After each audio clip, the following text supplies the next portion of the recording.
নমস্কার বন্ধুরা, আজকে আমি তোমাদের সাথে একদম সিম্পল একটা রেসিপি শেয়ার করব।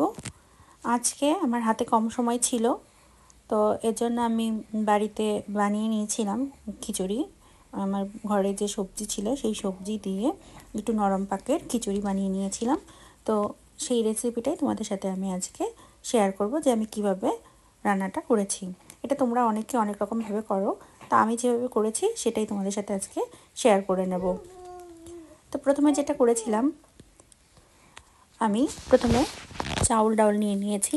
আমি চাউল নিয়েছিলাম এখানে 1.25 কাপের মতো, আর ডাউল নিয়েছি এখানে মুগের ডাল নিয়েছি 1/2 কাপের মতো।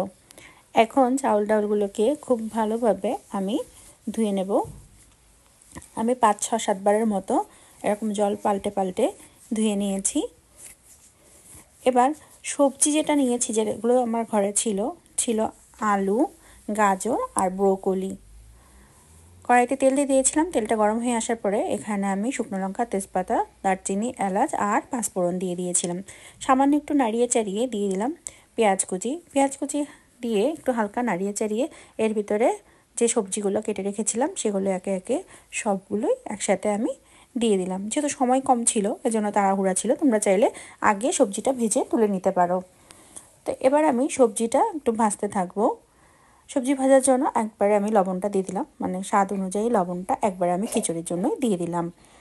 তো যদি লাগে পরে আমি আর একটু দেবো। নাড়িয়ে চাড়িয়ে নিচ্ছি। এখন এই পর্যায়ে আমি আদা রসুনের পেস্ট দিয়ে দিলাম, দিয়ে আবারও সবজির সাথে বেশ ভালোভাবে মিক্স করে নিচ্ছি, মানে সম্পূর্ণটা বেশ ভালোভাবে আমি ভেজে নিচ্ছি। এবার আমি এর ভিতরে দিয়ে দেব ডাউল যে ধুয়ে রেখেছিলাম, সেই ডাউল সম্পূর্ণটা দিয়ে দিলাম। এবার ডাউলও খুব ভালোভাবে সবজির সাথে ভেজে নেব। এবার আমি কিছু গুঁড়ো মশলার ভিতরে দিয়ে দেবো। তোমরা চাইলে আগেও দিতে পারো, আমি এভাবেই রান্না করি।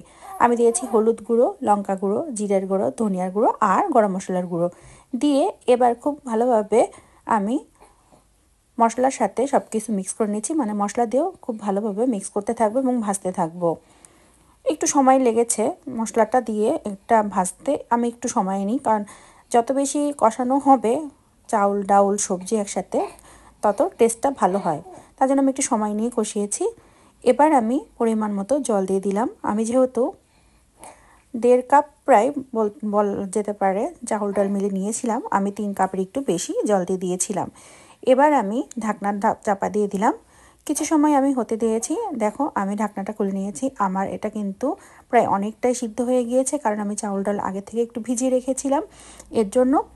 এবার আমি একটু নাড়িয়ে চাড়িয়ে উপর দিয়ে 3-4টা কাঁচা লঙ্কা দিয়ে দিলাম, চেরা কাঁচা লঙ্কা। আবারও আমি একটু ঢাকা দিয়ে দিলাম, যাতে খুব ভালোভাবে যতটুকু সিদ্ধ ছিল সেটা যেন পুরোপুরি সিদ্ধ হয়ে যায়।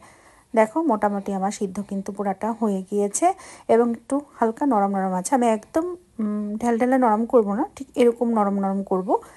তো মোটামুটি আমার খিচুড়িটা কিন্তু প্রায় রেডি হয়ে গিয়েছে এবং সবজিগুলোও ঠিকঠাক আছে, একদম পাতলাও হয়নি আবার একদম ঝরঝরও হয়নি।